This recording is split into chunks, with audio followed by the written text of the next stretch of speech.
La atención presencial en los consultorios rurales sigue en el foco de la polémica. La oposición reclama que se abran, pero desde el gobierno autonómico defienden que una cita telefónica también es una consulta y que los consultorios no han estado cerrados.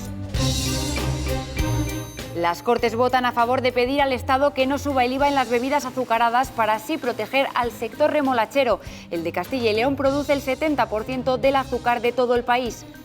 Esto trae detrás transportistas, distribuidores de semillas, de fitosanitarios. Es una cadena muy grande en Castilla y León. La remolacha mueve mucho, da muchos trabajos, mueve mucha gente. En 10.980 millones de euros se fija el techo de gasto de la comunidad para 2021. Esto supone el paso previo a la elaboración de unos presupuestos, pero el acuerdo se presenta difícil. Tanto PSOE como Podemos y Vox votaron en contra. Y esta semana también han continuado las comparecencias de la Comisión de Investigación de las Eólicas para esclarecer las posibles irregularidades en la adquisición del edificio de la Perla Negra o los terrenos de Portillo.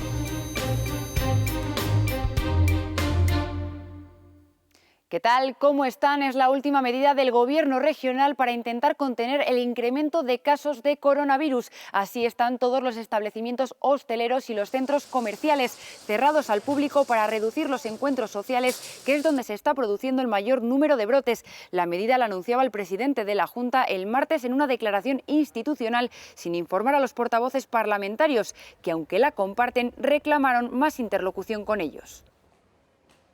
No me parece de recibo que en algunas ocasiones se llame a los portavoces para decirles cuáles son las decisiones que se van a tomar, buscando de alguna forma, yo creo que la complicidad en esas decisiones, y en otras ocasiones pues se tomen sin ningún tipo de transparencia, por lo menos sin ningún tipo de colaboración con los portavoces, como ha sido el caso, por ejemplo, de esta mañana. Y ha faltado el respeto a este grupo parlamentario, anunciando medidas importantísimas en esta comunidad autónoma, una vez más, sin informarnos ni a nosotros ni a ningún otro grupo parlamentario de forma previa, lo cual es una absoluta vergüenza, pero ha faltado, lo que es más importante, el respeto a los ciudadanos, porque una vez más, 7 meses después ha anunciado medidas durísimas de confinamiento, de restricción en esta comunidad, y 7 meses después no ha puesto un euro para ayudar a nadie en esta tierra. Nada. Respecto de mi responsabilidad, mire, le voy a poner un juez imparcial. Bueno, o a lo mejor no tanto. El señor Illa, ministro del Gobierno de España, compañero suyo de su mismo partido, que diga él si hemos actuado o no con responsabilidad. Y en concreto, yo, que usted me cita a mí. Llámele, señor Tudanca.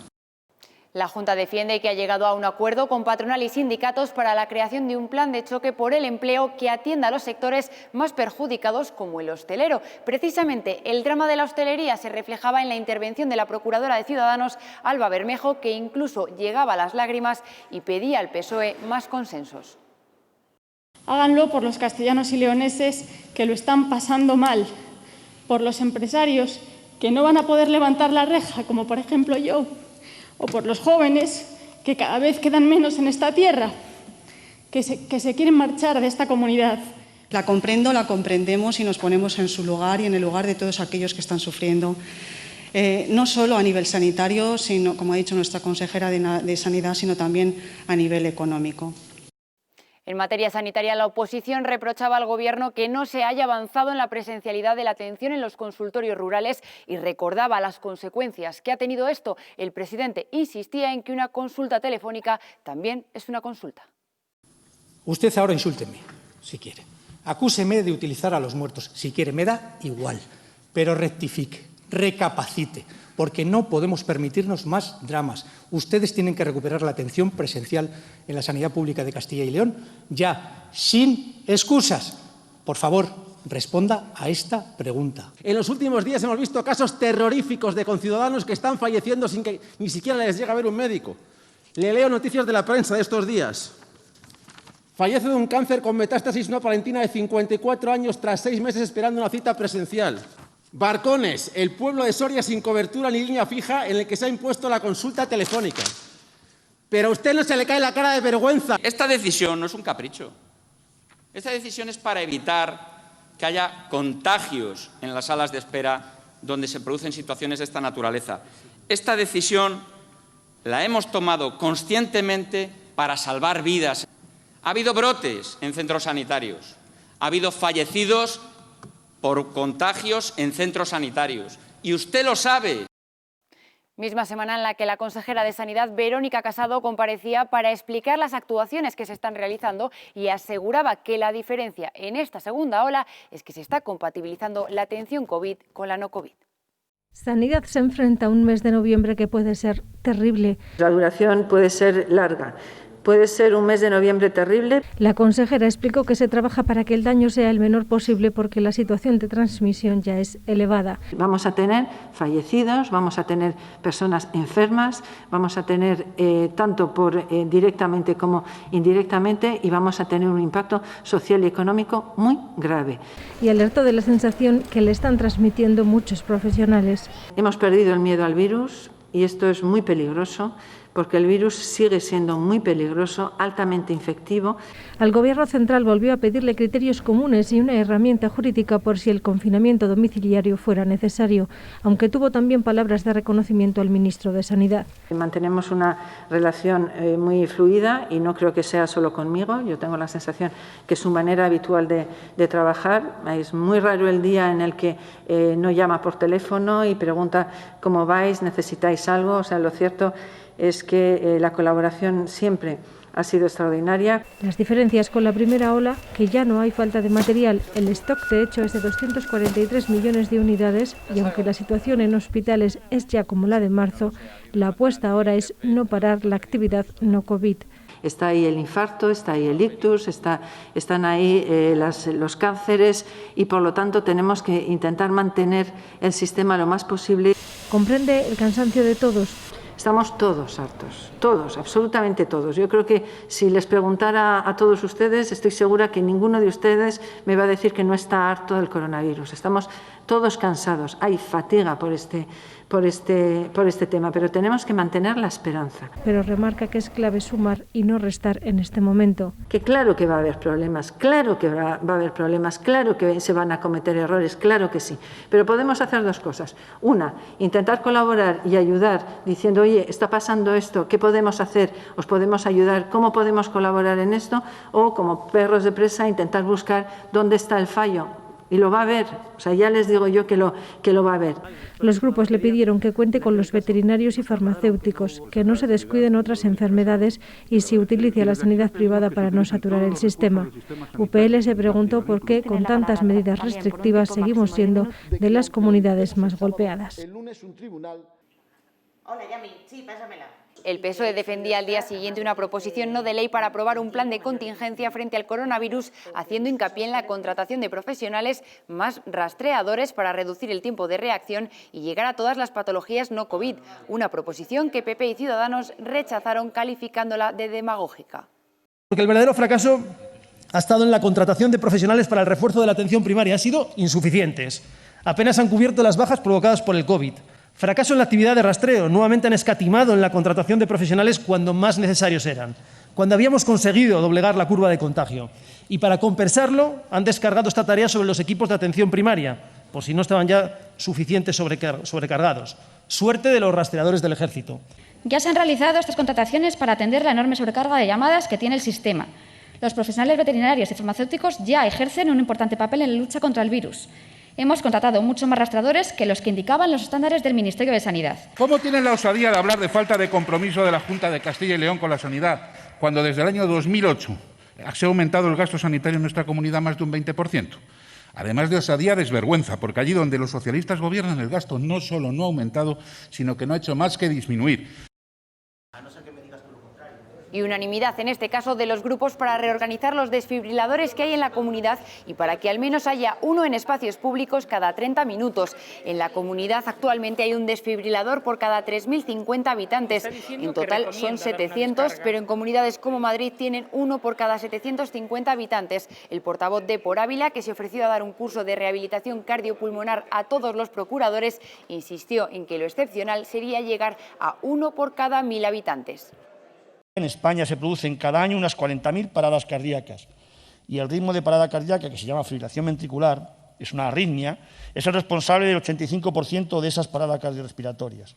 Las probabilidades de supervivencia oscilan entre un 5 y un 10% y si utilizábamos la desfibrilación en los primeros 5 minutos, la tasa de supervivencia sube al 50 o 70%. En los últimos 4 años se ha multiplicado por 4 el número de desfibriladores en nuestra comunidad. Resulta necesario la conexión de la población con los medios existentes para actuar. Y es que las particularidades de esta normativa, que no permiten el libre uso del desfibrilador por cualquier persona ante casos de emergencia cardíacas, supone una traba para la eficacia de la reacción contra paradas cardíacas, ya que tampoco obliga a que grandes espacios públicos se equipen con uno de estos dispositivos. Un asunto destacado una vez más en el Pleno es la atención en las residencias de personas mayores, donde ya se están notando los contagios por coronavirus. El PSOE insiste a la Junta en que intervenga aquellas en las que se están disparando los contagios por falta de personal. Dígame, ¿qué está esperando para intervenir el centro residencial de personas mayores? Mire, el problema de la residencia de Salinas se reproduce irremediablemente por el resto de los centros de personas mayores de la provincia de Palencia. Puede seguir contándonos cuantos embustes quiera, pero camino lleva de cometer exactamente los mismos errores que la primera ola. Está más interesada y preocupada en ocultar los datos y en salvaguardar los intereses de los grupos económicos que en proteger la vida de los palentinos. El que miente es usted y lo sabe. No se ha intervenido la residencia porque no se puede. La Diputación ha realizado ya 2 limpiezas. La UME ha realizado una limpieza. ¿Sabe lo que ha hecho el alcalde? Nada. Nada, señoría. Y el alcalde es el dueño de la residencia. Y el alcalde tiene su responsabilidad. Castilla y León es el mayor productor de azúcar de España, produce el 70% y Moltura el 85%. Por ello, el anuncio del Gobierno de subir el IVA a las bebidas azucaradas del 10 al 21% ha causado preocupación en el sector y las Cortes se han posicionado en contra de este incremento. El 70% del azúcar nacional se produce en Castilla y León y hablamos hasta del 85% de todo el que se moltura. Esto trae detrás transportistas, distribuidores de semillas, de fitosanitarios. Es una cadena muy grande en Castilla y León. La remolacha mueve mucho, da muchos trabajos, mueve mucha gente y como caiga... Los agricultores que siembran remolacha ven con preocupación la subida del IVA del 10 al 21% a las bebidas azucaradas, ya que puede perjudicar al sector en una época sensible como está siendo la de la pandemia. Y aunque dice el ministro que como importamos, luego lo que van a hacer es importar menos, eso habrá que verlo. Y lo que importa en qué trazabilidad tiene. En marzo y en abril éramos muy buenos porque ordeñábamos, porque sacábamos patatas y luego ya, y los enfermeros igual ya parece que todo el mundo se ha olvidado. Siempre nos demonizan con todo.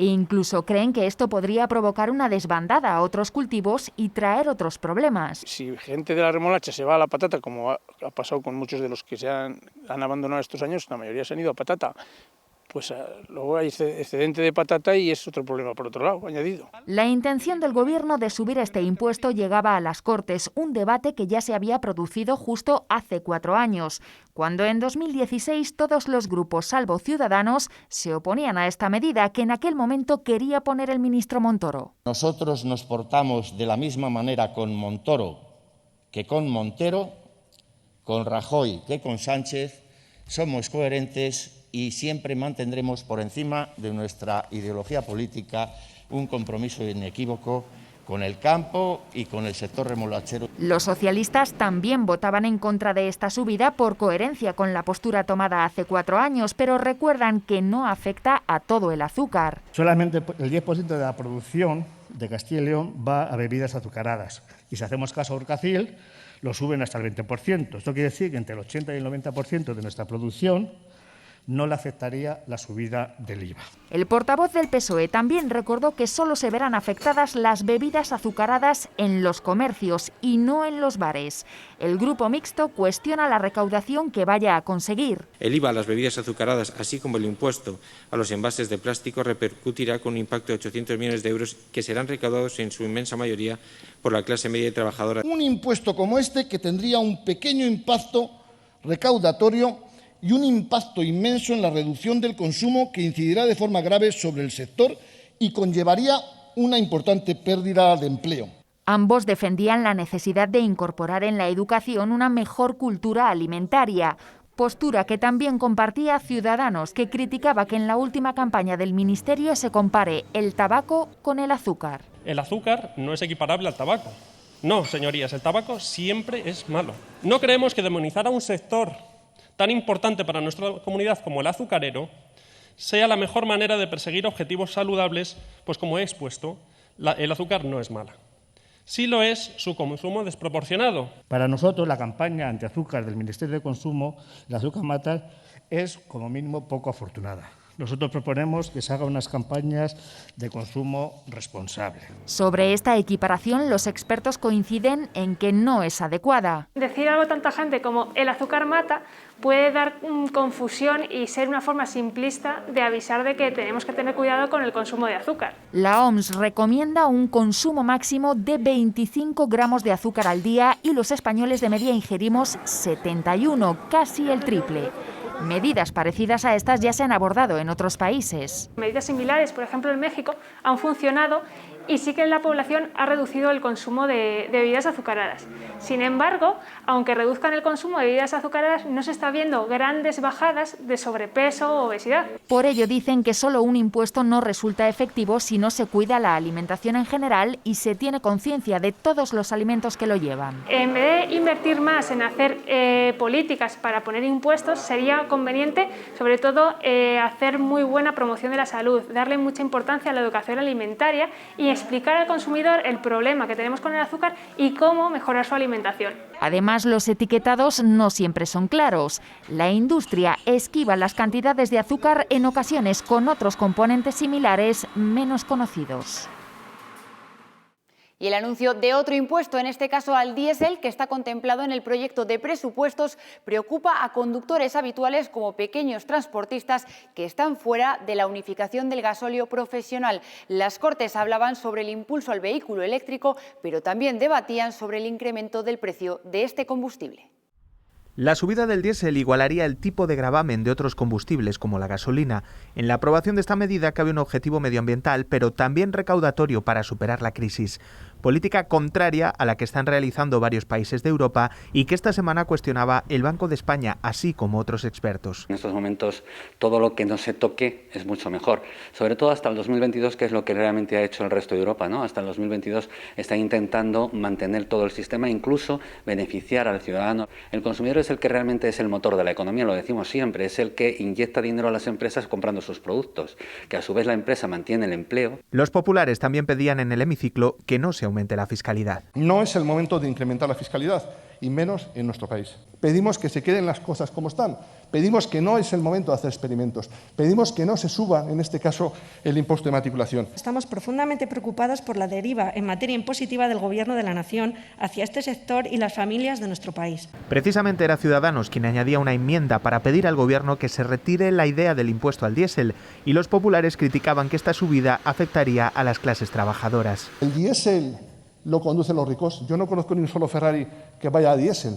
El diésel lo conduce la clase trabajadora, como muchos de los que estamos aquí. El resto de la proposición versaba mayoritariamente sobre el impulso al vehículo eléctrico.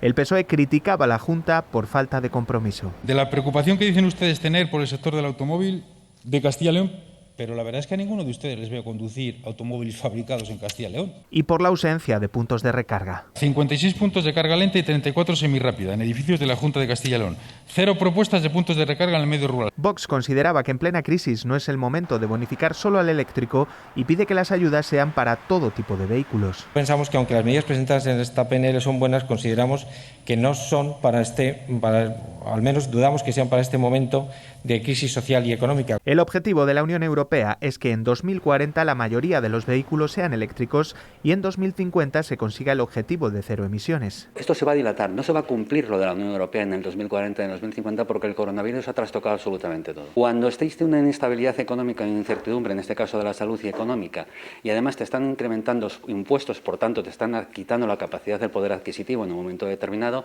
lo que menos piensas es en cambiar de coche. Una incertidumbre que también dificulta el salto al vehículo eléctrico.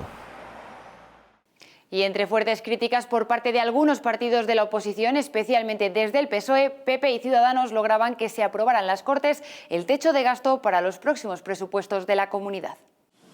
10.980 millones de euros. El techo de gasto más alto elaborado nunca en nuestra comunidad. Esa cifra es la que va a servir de base para elaborar los próximos presupuestos de la comunidad. Casi 11.000 millones de euros que esta semana han sido aprobados por las Cortes. Nos hubiera gustado presentar también un techo de gasto con una mayor holgura, con un mayor margen del que podemos presentar. Porque según el consejero de Economía y Hacienda, este techo de gasto es ante todo realista con el panorama de ingresos y gastos que calcula Castilla y León en este momento de la crisis sanitaria. Sin embargo, desde el PSOE... Ni el señor Mañueco ni el señor Carriero son de fiar. El procurador socialista no solo criticaba las previsiones del gobierno regional, también cargaba contra él porque, a su juicio, se ocultan aportaciones realizadas desde el Ejecutivo de Pedro Sánchez. No es que sean malos gobernantes, y mal consejero.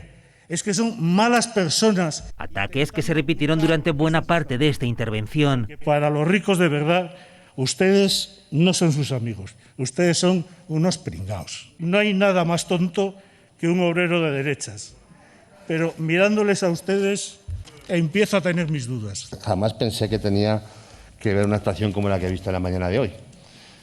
Pero créanme, no me sorprende, porque claro, cuando uno hace trampas al solitario y se lo cree. Así respondía el Partido Popular, mientras su socio de gobierno, Ciudadanos, aprovechaba para atacar al PSOE por las subidas de impuestos previstas para el país. Ni más ni menos que una subida de impuestos encubierta a la clase media y, a lo que es peor, a los más desfavorecidos. En el resto de partidos, críticas desde Podemos Equo. Un techo de gasto cicatero y austero, porque realmente creo que no saben hacer otra cosa. Y críticas también desde Vox. No podemos apoyar un aumento del endeudamiento si va a recaer en la totalidad sobre los castellano-leoneses. Sí, en cambio, voto a favor de este techo de gasto por Ávila. Queremos ver que el apoyo es recíproco. Mientras la UPL anunciaba su abstención y pedía más apoyo por parte de la Junta a los sectores más afectados por la situación actual. No nos importa hablar de cuál es el techo de gasto, nos importa hablar de qué es, en qué se gasta. Finalmente, con el apoyo de PP, Ciudadanos y por Ávila, el techo de gastos salía adelante.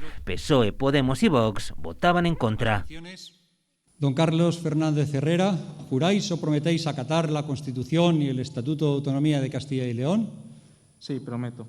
Carlos Fernández Herrera tomaba posesión de su cargo como procurador en las filas socialistas al inicio del Pleno en sustitución de Inmaculada García Rioja. Representa a la provincia de Zamora y de forma especial al colectivo gitano. Es el primer procurador de etnia gitana en la Cámara Autonómica y también a sus 23 años es ahora el más joven del hemiciclo.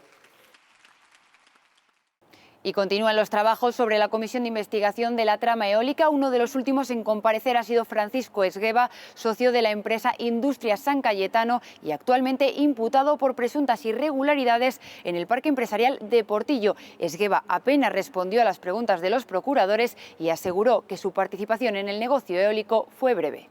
En marzo del 2005, tanto Industrias San Cayetano S.L., de la que yo era socio mayoritario, y yo en todo caso decidimos abandonar este proyecto en el que no veía clara la evolución a corto plazo, lo que podía afectar a la financiación del negocio de cartón y al que me seguí dedicando. Si hay regalos a la Junta de Castilla y León, en mi caso jamás a nadie, ni regalos ni nada que se le parezca.